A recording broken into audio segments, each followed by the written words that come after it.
मुझे गिरते हुए पत्तों ने सिखाया है, बोझ बन जाओगे तो अपने भी गिरा देंगे। लोगों की बातों को दिल पर मत लिया करें। लोग तो अमरूद को भी मीठा होने की शर्त पर खरीदते हैं और बाद में नमक लगा लगा कर खाते हैं।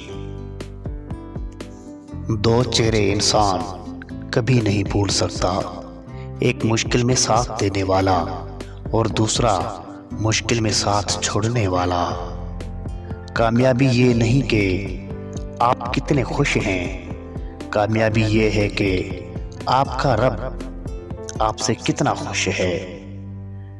बाप वो अजीम हस्ती है जिसके पसीने की एक बूंद की कीमत भी औलाद अदा नहीं कर सकती। इंसान की लालच का प्याला कभी नहीं भरता, क्योंकि इसमें नाशुक्री के सुराख होते हैं जो इसे भरने नहीं देते।